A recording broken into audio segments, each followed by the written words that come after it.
ओम नमो भगवते वासुदेवाय। माघ मास के महात्म्य की इस कथा में आपका हार्दिक स्वागत है। कथा श्रवण करने से पूर्व आइए सुन लेते हैं भगवान और भक्त की सच्ची कहानी, जिसको सुनकर आपके रोंगटे खड़े हो जाएंगे। ऐसा कहते आए हैं सभी कि भक्त के बस में ही भगवान है। यह बात इस कहानी से बिल्कुल सच प्रतीत होती है। अगर हम दिल से उनको मानते हैं तो भगवान जी हमेशा हमारे साथ रहते हैं और हर काम में हमारा हाथ बांटते हैं। तो दोस्तों, भगवान तो हमेशा ही हमारे साथ ही हैं, बस वो तो हमारी श्रद्धा देखते हैं कि हम में कितनी है। आइए आज ऐसी ही एक घटना को श्रवण कर लेते हैं, जिसमें कि एक बुढ़िया की कहानी है। जब वो गुरु गोरखनाथ के दर्शन करने आती है और जाते समय एक दुकानदार की दुकान से वो गुरु गोरखनाथ की मूर्ति चुरा ले जाती है। जब वह मूर्ति चुराकर थोड़ी दूर चलती है तो उसकी आत्मा उसे कोसने लगती है और वह आगे नहीं चल पाती और फिर वापस दुकानदार के पास जाती है और कहती है, बेटा मुझे माफ कर दो, मैंने तेरी दुकान से ये मूर्ति चुरा ली थी, मुझे कोई भी सजा दो पर मुझे माफ कर दो। दुकानदार कहता है, तुम मेरी माँ के समान हो, मैं तुम्हें क्या सजा दे सकता हूँ। सजा देने वाले तो गुरु महाराज हैं। जब तुम ये मूर्ति चुरा कर ले गई थी तो तुम्हारा बटुआ यहीं रह गया था, जिसमें 2000 रुपए थे। उसकी कृपा हो तो कोई किसी का कुछ नहीं बिगाड़ सकता। उसके बाद बूढ़ी माँ कहती है, मैं ये पैसे तुमसे नहीं लूंगी, ये पैसे तुम्हारे ही हैं। मुझे तो आज मेरे गुरुजी मिल गए हैं। वो बहुत खुश होती है और अपने घर चली जाती है। फिर वह हर रोज खाना खाने से पहले गुरु गोरखनाथ को खाना खिलाती है, नहलाती है, कपड़े बदलती है, हर रोज ऐसे ही पूजा करती है। एक दिन वह बीमार हो जाती है और अपनी बहू को गुरु की सेवा करने को कहती है। उसके बाद उसकी बहू के हाथ से मूर्ति छूट जाती है तो बूढ़ी माँ रोने लगती है और जिद करने लगती है, डॉक्टर को बुला कर ले आओ, जाओ डॉक्टर को बुला कर ले आओ, मेरे गुरु महाराज को चोट लग गई है। जब वह बहुत समझाने के बाद भी नहीं मानती, तब उसका वहम खत्म करने के लिए उसका बेटा डॉक्टर को बुला कर लाता है। डॉक्टर साहब आते हैं और जब वो उसका वहम मिटाने के लिए मशीन लगा कर देखते हैं तो जान पड़ता है कि मूर्ति का तो दिल धड़कता है और वह डॉक्टर बहुत घबरा जाते हैं और बार बार से मशीन लगा कर देखते हैं और हर बार ऐसी ही आवाज आती है जैसे किसी का दिल धड़क रहा है। तब वह डॉक्टर बहुत घबरा जाते हैं और बूढ़ी माई के चरणों में गिर जाते हैं। तब वह उनकी भक्ति पर और गुरु गोरखनाथ पर सच्चा यकीन करने लगते हैं। दोस्तों, सच्ची भक्ति हो तो अपने भक्तों की लाज बचाने के लिए भगवान जरूर आते हैं। आइए अब सुन लेते हैं कृष्ण कथा। श्री पराशर जी बोले, नागपत्नियों के ऐसा कहने पर धक्का मांदा होने पर भी नागराज कुछ ढांढस बंधाकर धीरे धीरे कहने लगा, हे देव देव प्रसन्न होइए। कालिया नाग बोला, हे नाथ, आपका स्वाभाविक अष्टगुण विशिष्ट परम ऐश्वर्य निरतिशय है, अर्थात आपसे बढ़कर किसी का भी ऐश्वर्य नहीं है। अतः मैं किस प्रकार आपकी स्तुति कर सकूंगा। आप पर हैं, आप पर के भी आदि कारण हैं। हे परात्मक, पर की प्रवृत्ति भी आप ही से हुई है, अतः आप पर से भी पर हैं। फिर मैं किस प्रकार आपकी स्तुति कर सकूंगा, जिनसे ब्रह्मा, रुद्र, चंद्र, इंद्र, मरुदगण, अश्विनी कुमार, वसुगण और आदित्य आदि सभी उत्पन्न हुए हैं, उन आपकी मैं किस प्रकार स्तुति कर सकूंगा। यह संपूर्ण जगत जिनके काल्पनिक अवयव का एक सूक्ष्म अव्यांश मात्र है, उन आपकी मैं किस प्रकार स्तुति करूं, जिन सद कार्य कारण स्वरूप के वास्तविक रूप को ब्रह्मा आदि देवेश्वरगण भी नहीं जान पाते, उन आपकी मैं किस प्रकार स्तुति कर सकूंगा। जिनकी पूजा ब्रह्म आदि देवगण नंदन वन के पुष्प, गंध और अनुलेपन आदि से करते हैं, उन आपकी मैं किस प्रकार पूजा कर सकता हूँ। देवराज इंद्र जिनके अवतार रूपों की सर्वदा पूजा करते हैं तथापि यथार्थ रूप को नहीं जान पाते, उन आपकी मैं किस प्रकार पूजा कर सकता हूँ। योगी गण अपनी समस्त इंद्रियों को उनके विषयों से खींचकर जिनका ध्यान द्वारा पूजन करते हैं, उन आपको मैं किस प्रकार पूजूं। जिन प्रभु के स्वरूप की चित्त में भावना करके योगी जन भाव में पुष्प आदि से ध्यान द्वारा उपासना करते हैं, उन आपकी मैं किस प्रकार पूजा कर सकता हूँ। हे देवेश्वर, आपकी पूजा अथवा स्तुति करने में मैं सर्वथा असमर्थ हूँ। मेरी चित्तवृत्ति तो केवल आपकी कृपा की ओर ही लगी हुई है, अतः आप मुझ पर प्रसन्न होइए। हे केशव, मेरा जिसमें जन्म हुआ है वह सर्प जाति अत्यंत क्रूर होती है, यह मेरा जातीय स्वभाव है। हे अच्युत, इसमें मेरा कोई अपराध नहीं। इस संपूर्ण जगत की रचना और संहार आप ही करते हैं।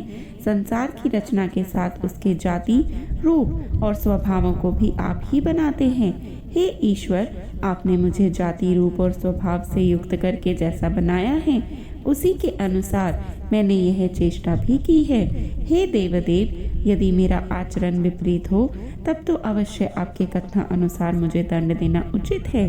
तथापि हे जगत स्वामिन, आपने मुझ अज्ञ को जो दंड दिया है वह आपसे मिला हुआ दंड मेरे लिए कहीं अच्छा है, किंतु दूसरे का वर भी अच्छा नहीं। हे अच्युत, आपने मेरे पुरुषार्थ और विष को नष्ट करके मेरा भली प्रकार मान मर्दन कर दिया है। अब केवल मुझे प्राण दान दीजिए और आज्ञा कीजिए कि मैं क्या करूं। श्री भगवान बोले, हे सर्प, अब तुझे इस यमुना जल में नहीं रहना चाहिए। तू शीघ्र ही अपने पुत्र पत्नियों सहित परिवार के सहित समुद्र के जल में चला जा। तेरे मस्तक पर मेरे चरण चिन्हों को देखकर समुद्र में रहते हुए भी सर्पों का शत्रु गरुड़ तुझ पर प्रहार नहीं करेगा। श्री पराशर जी बोले, सर्पराज कालिया से ऐसा कह भगवान हरि ने उसे छोड़ दिया और वह उन्हें प्रणाम करके समस्त प्राणियों के देखते देखते अपने सेवक, पुत्र, बंधु और स्त्रियों के सहित अपने उस कुंड को छोड़कर समुद्र को चला गया। सर्प के चले जाने पर गोपगण लौटे हुए मृत पुरुष के समान कृष्णचंद्र को आलिंगन कर प्रीति पूर्वक उनके मस्तक को नेत्र जल से भिगोने लगे। कुछ अन्य गोपगण यमुना को स्वच्छ जल वाली देख प्रसन्न होकर लीला विहारी कृष्णचंद्र की विस्मित चित्त से स्तुति करने लगे। तदंतर अपने उत्तम चरित्रों के कारण गोपियों से गीयमान और गोपों से प्रशंसित होते हुए कृष्णचंद्र ब्रज में चले आए। जय श्री कृष्ण। फिर श्री पराशर जी बोले, एक दिन बलराम और श्री कृष्ण साथ साथ गौ चराते अति रमणीय तालवन में आए। उस दिव्य तालवन में धेनुक नाम के एक गधे के आकार वाला दैत्य मृग मांस का आहार करता हुआ सदा रहा करता था। उस तालवन को पके फलों की संपत्ति से संपन्न देखकर उन्हें तोड़ने की इच्छा से गोपगण बोले। गोपों ने कहा, भैया बलराम और कृष्ण, इस भूमि प्रदेश की रक्षा सदा धेनुकासुर करता है, इसलिए यहाँ ऐसे पके पके फल लगे हुए हैं। अपनी गंध से संपूर्ण दिशाओं को आमोदित करने वाले ये लाल लाल फल तो देखो, हमें इन्हें खाने की इच्छा है। यदि आपको अच्छा लगे तो थोड़े से झाड़ दीजिए। श्री पराशर जी बोले, गोप कुमारों के यह वचन सुनकर बलराम जी ने ऐसा ही करना चाहिए यह कहकर फल गिरा दिए और पीछे कुछ फल कृष्णचंद्र ने भी पृथ्वी पर गिरा दिए। गिरते हुए फलों का शब्द सुनकर वह दुर्धुष और दुरात्मा गंधर्वासुर क्रोध पूर्वक दौड़ आया और उस महाबलवान असुर ने अपने पिछले दो पैरों से बलराम जी की छाती में लात मार दी। बलराम जी ने उसके उन पैरों को पकड़ लिया और आकाश में घुमाने लगे। जब वह निर्जीव हो गया तो उसे अत्यंत वेग से उस ताल वृक्ष पर ही दे मारा। उस गधे ने गिरते गिरते उस ताल वृक्ष से बहुत से फल इस प्रकार गिरा दिए जैसे प्रचंड वायु बादलों को गिरा दे। उसके सजातीय अन्य गंधर्वासुर के आने पर भी कृष्ण और बलराम ने उन्हें अनायास ही ताल वृक्षों पर पटक दिया। हे मैत्रेय, इस प्रकार एक क्षण में ही पके हुए ताल फलों और गंधर्वासुरों के देहों से विभूषिता होकर पृथ्वी अत्यंत सुशोभित होने लगी। हे द्विज, तब से उस तालवन में गौएं निर्विघ्न होकर सुखपूर्वक नवीन तृण चढ़ने लगी, जो उन्हें पहले कभी चढ़ने को नसीब नहीं हुआ था। जय श्री कृष्ण। आइए अब सुन लेते हैं प्रलंबवध। श्री पराशर जी बोले, अपने अनुचरों सहित उस गर्दबासुर के मारे जाने पर वह सुरमय तालवन गोप और गोपियों के लिए सुखदायक हो गया। तदंतर धेनुकासुर को मारकर वे दोनों वसुदेव पुत्र प्रसन्न मन से भांडीर नामक वट वृक्ष के तले आ गए। कंधे पर गौ बंधने की रस्सी डाले और वनमाला से विभूषित हुए वो दोनों महात्मा बालक सिंहनाद करते गाते वृक्षों पर चढ़ते, दूर तक गोएं चराते और उनका नाम ले लेकर पुकारते हुए नए सिंगों वाले बछड़ों के समान सुशोभित हो रहे थे। उन दोनों के वस्त्र सुनहरी और श्याम रंग से रंगे हुए थे, अतः वे इंद्रधनुष युक्त श्वेत और श्याम मेघ के समान जान पड़ते थे। वे समस्त लोकपालों के प्रभु पृथ्वी पर अवतीर्ण होकर नाना प्रकार की लौकिक लीलाओं से परस्पर खेल रहे थे। मनुष्य धर्म में तत्पर रहकर मनुष्यता का सम्मान करते हुए वे मनुष्य जाति के गुणों की क्रीड़ाएं करते हुए वन में विचर रहे थे। वे दोनों महाबली बालक कभी झूलों में झूलकर, कभी परस्पर मल्ल युद्ध करके और कभी पत्थर फेंक कर नाना प्रकार से व्यायाम कर रहे थे। इसी समय उन दोनों खेलते हुए बालकों को उठा ले जाने की इच्छा से प्रलंब नामक दैत्य गोप वेश में अपने को छिपाकर वहां आया। दानव श्रेष्ठ प्रलंब मनुष्य न होने पर भी मनुष्य रूप धारण कर निरशंक भाव से उन बालकों के बीच घुस गया। उन दोनों की असावधानता का अवसर देखने वाले उस दैत्य ने कृष्ण को तो सर्वथा अजय समझा, अतः उसने बलराम जी को मारने का निश्चय कर लिया। तदंतर वे समस्त ग्वाल बाल हरिणा क्रीड़न नामक खेल खेलते हुए आपस में एक साथ दो दो बालक उठे। तब श्री दामा के साथ कृष्णचंद्र, प्रलंब के साथ बलराम और इसी प्रकार अन्य अन्य गोपों के साथ और ग्वाल बाल उछलते हुए चलने लगे। अंत में कृष्णचंद्र ने श्री दामा को, बलराम जी ने प्रलंब को तथा अन्य अन्य कृष्ण पक्षीय गोपों ने अपने अपने प्रतिपक्षियों को हरा दिया। उस खेल में जो जो बालक हारे थे वे सब जीतने वालों को अपने अपने कंधों पर चढ़ाकर भांडीर वट तक ले जाकर वहां से फिर लौट आए। किंतु प्रलंबासुर अपने कंधे पर बलराम जी को चढ़ाकर चंद्रमा के सहित मेघ के समान अत्यंत वेग से आकाशमंडल को चल दिया। वह दानव श्रेष्ठ रोहिणी नंदन श्री बलभद्र जी के भार को सहन न कर सकने के कारण वर्षाकालीन मेघ के समान बढ़कर अत्यंत स्थूल शरीर वाला हो गया।